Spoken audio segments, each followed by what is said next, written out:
আসসালামু আলাইকুম। সংবাদে আপনাদের সবাইকে স্বাগত জানাচ্ছি। আমি ফিরোজ তোহা। শুরুতেই আরবে কেবলস সংবাদ শিরোনাম। পুরোদমে ইরান, ইসরায়েল এবং নিরীহ ফিলিস্তিনিদের মাঝে ভয়াবহ যুদ্ধ চলছে হামলা পাল্টা হামলা। এরই মাঝে আমাদের হাতে এসে পৌঁছেছে এই যুদ্ধের সর্বশেষ গুরুত্বপূর্ণ সবথেকে তাজা আপডেট সংবাদ আপনাদের জানিয়ে দিব। প্রথমেই জানাবো, গাজা ও বাণিজ্য ইস্যুতে স্টারমারের সঙ্গে বৈঠকে বসছেন ডোনাল্ড ট্রাম্প। মার্কিন প্রেসিডেন্ট ডোনাল্ড ট্রাম্প পশ্চিমাঞ্চলেও স্কটল্যান্ডে তার নিজস্ব গালফ রিসোর্টে ব্রিটিশ প্রধানমন্ত্রী কেয়ার স্টারমারকে আমন্ত্রণ জানিয়েছেন। আজ এই রিসোর্টে কেয়ার স্টারমারের সঙ্গে দ্বিপাক্ষিক বাণিজ্য চুক্তি এবং গাজায় যুদ্ধ সংকট নিয়ে আলোচনার কথা রয়েছে। দুটি সরকারি সূত্রেই তথ্য নিশ্চিত করেছে খবর রয়টার্সের। এরপর জানাবো, গাজায় দুর্ভিক্ষ মোকাবেলায় আরও অধিক ত্রাণ দরকার বলছে ডব্লিউএফপি।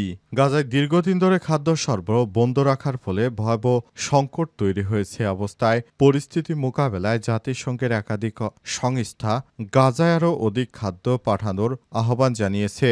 আন্তর্জাতিক চাপের ফলে শেষ পর্যন্ত ইহুদিবাদী ইসরায়েল গাজায় খাদ্য সরবরাহ দিতে বাধ্য হয়েছে। এদিকে ২০২৯ সালের আগেই মুখ থুবড়ে পড়বে মোদী সরকার। মমতার হুঙ্কার। মোদী সরকারের সময়সীমা বেঁধে দিয়েছে পশ্চিমবঙ্গের মুখ্যমন্ত্রী মমতা বন্দ্যোপাধ্যায়। তিনি বলেছেন, ভারতীয় গণতন্ত্রের ভিত ধ্বংস করেছে ডাবল ইঞ্জিন সরকার মোদী, তাই পশ্চিমবঙ্গে কোনোভাবেই এনআরসি চালু হবে না। তিনি এই হুঁশিয়ারি দিয়ে বলেছেন, ২০২৯-এর আগেই মোদীর পতন অনিবার্য। এদিকে কম্বোডিয়ার আর্টিলারি ঘাঁটিতে হামলা চালালো থাইল্যান্ড। কম্বোডিয়ার মধ্যকার চলমান সংঘাত বন্ধে মালয়েশিয়ায় আলোচনার টেবিলে বসতে দুই দেশ একমত হওয়ার পর কম্বোডিয়ার আর্টিলারি ঘাঁটিতে হামলা চালিয়েছে থাইল্যান্ড। আজ হামলা তথ্য নিশ্চিত করেছে রয়্যাল থাই আর্মি আরটিএ। থাই সংবাদ মাধ্যম ব্যাংকক পোস্টের খবরে বলা হয়েছে, কম্বোডিয়া সীমান্তে সুরিন প্রদেশে সীমান্তবর্তী একটি ভবনে হামলা চালিয়েছে থাইল্যান্ডের সেনাবাহিনী। ওই ভবনটি কামান ঘাঁটি হিসেবে কম্বোডিয়ার সেনাবাহিনী ব্যবহার করছিল। সবকিছু গুড়িয়ে দেওয়া হয়েছে। এবং সর্বশেষ জানাবো, নির্বাচনের তফসিল ঘোষণা।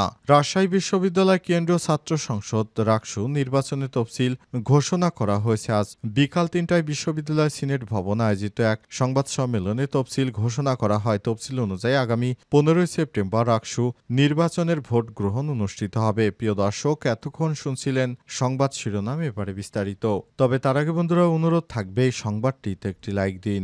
এই চ্যানেলে আপনি নতুন হয়ে থাকলে আমাদের সংবাদটি দেখতে দেখতে চ্যানেলটি সাবস্ক্রাইব করে রাখুন। কমেন্ট করে বন্ধুরা আপনার মূল্যবান মতামত জানিয়ে দিন আপনি বিশ্বের কোন দেশ থেকে বা বাংলাদেশের কোন স্থান থেকে আমাদের সংবাদটি দেখছেন এবং শুনছেন। আর বন্ধুরা, গাজা যুদ্ধে আপনি যদি নিরীহ ফিলিস্তিনিদের ভালোবেসে থাকেন, কমেন্টে ইয়েস লিখে বিশ্ববাসীকে জানিয়ে দিন। সংবাদটি আপনার সোশ্যাল মিডিয়া ফেসবুকে শেয়ার করে বন্ধুদেরও দেখার সুযোগ করে দিন। এবারে বিস্তারিত। গাজা ও বাণিজ্য ইস্যুতে স্টারমারের সঙ্গে বৈঠকে বসছেন ডোনাল্ড ট্রাম্প। মার্কিন প্রেসিডেন্ট ডোনাল্ড ট্রাম্প পশ্চিমাঞ্চলীয় স্কটল্যান্ডে তার নিজস্ব গল্ফ রিসোর্টে ব্রিটিশ প্রধানমন্ত্রী কেয়ার স্টারমারকে আমন্ত্রণ জানিয়েছেন। আজ এই রিসোর্টে কেয়ার স্টারমারের সঙ্গে দ্বিপাক্ষিক বাণিজ্য চুক্তি এবং গাজায় ক্ষুধা সংকট নিয়ে আলোচনার কথা রয়েছে। দুটি সরকারি সূত্রেই তথ্য নিশ্চিত করেছে খবর রয়টার্সের। গতকাল রোববার ইউরোপীয় ইউনিয়নের সঙ্গে বিশাল বাণিজ্য চুক্তির ঘোষণা দেওয়ার পর ট্রাম্প বলেছেন, তিনি আশা করছেন এতে স্টারমার খুশি হবেন। ট্রাম্প বলেছেন, যদিও প্রধানমন্ত্রী কেয়ার স্টারমার এই চুক্তির সঙ্গে জড়িত নন, এরপরও তিনি খুশি হবেন, কারণ সেখানে একটি ঐক্য তৈরি করা হয়েছে। এদিকে স্টারমার আশা করেছিলেন ট্রাম্প যুক্তরাষ্ট্রের অ্যালুমিনিয়াম ও স্টিলের উপর শুল্ক হ্রাস করবেন, কিন্তু রোববার ট্রাম্প ইউরোপীয় ইউনিয়নের জন্য ৫০% স্টিল ও অ্যালুমিনিয়াম শুল্কে কোনো পরিবর্তন আনার সম্ভাবনা নাকচ করে দিয়েছেন এবং বলেছেন, ব্রিটেনের সঙ্গে বাণিজ্য চুক্তি সম্পন্ন হয়েছে। ব্রিটেনের ব্যবসা ও বাণিজ্য মন্ত্রী জোনাথন রেইন্স বিবিসিকে বলেছেন, ট্রাম্পের সঙ্গে আলোচনা ব্রিটেনের জন্য তাদের যুক্তি তুলে ধরার একটি ভালো সুযোগ তৈরি করেছে। তবে তিনি প্রত্যাশা রাখছেন সোমবার এর মধ্যেই এ বিষয়ে ট্রাম্পের পক্ষ থেকে কোনো ঘোষণা আসতে পারে। তবে সোমবার বিকালে স্কটল্যান্ডের পশ্চিম উপকূলীয় অঞ্চল সফরের আগে ট্রাম্প এ বিষয়ে কিছুই জানাননি। ব্রিটেনের ব্যবসা বাণিজ্য মন্ত্রী জোনাথন আরও জানান, জানান, আমরা ট্রাম্পের সঙ্গে একটি দায়িত্বশীলভাবে আচরণ করে কথা বলতে চাই, কারণ গাজায় যেভাবে নিরীহ ফিলিস্তিনিরা হত্যাযজ্ঞ চালাচ্ছে সেটি আমরা মেনে নেব না। ফিলিস্তিনকে এবার স্বীকৃতি দিতে হবে। গাজায় দুর্ভিক্ষ মোকাবেলায় আরও অধিক ত্রাণ দরকার বলছে ডব্লিউএফপি। গাজায় দীর্ঘ সময় ধরে খাদ্য সরবরাহ বন্ধ রাখার ফলে ভয়াবহ সংকট তৈরি হয়েছে।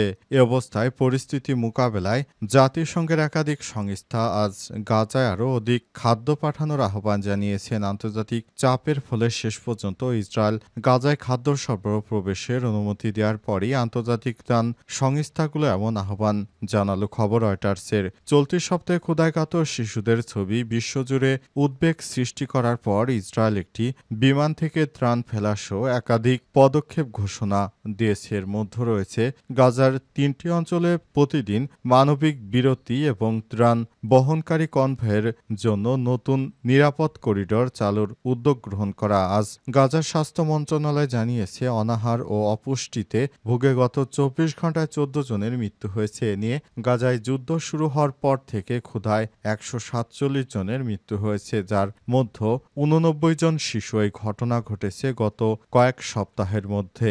বিশ্ব খাদ্য কর্মসূচি জানিয়েছে, গাজায় 60 ট্রাক খাদ্য সরবরাহ করা হয়েছে, কিন্তু এগুলো প্রয়োজনের তুলনায় খুবই নগণ্য। মধ্যপ্রাচ্য, উত্তর আফ্রিকা, পূর্ব ইউরোপের বিশ্ব খাদ্য কর্মসূচির আঞ্চলিক পরিচালক শামের আবদেল জাবের রয়টার্সকে বলেছেন, 60 ট্রাক খাবার সরবরাহ যথেষ্ট নয়। আমাদের লক্ষ্য হলো প্রতিদিন অন্তত 100টি ট্রাক গাজায় প্রবেশ করানো।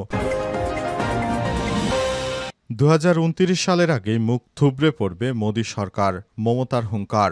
মোদি যেভাবে মুসলিমদের দমনপীড়ন শুরু করেছে 2029 সালের আগেই মুখ থুবড়ে পড়বে বলে মন্তব্য করেছেন মমতা বন্দ্যোপাধ্যায়। আজ তিনি বলেছেন, মোদি সরকার যেভাবে আমাদের ভারতীয়দের গ্রেপ্তার করে বাংলাদেশে পুশিন করছে, তাদেরকে বাংলাদেশি বলে গালাগাল দিচ্ছে, দরকার হলে আরেকটি যুদ্ধ হবে, সেই যুদ্ধ হবে ভাষা আন্দোলনের যুদ্ধ।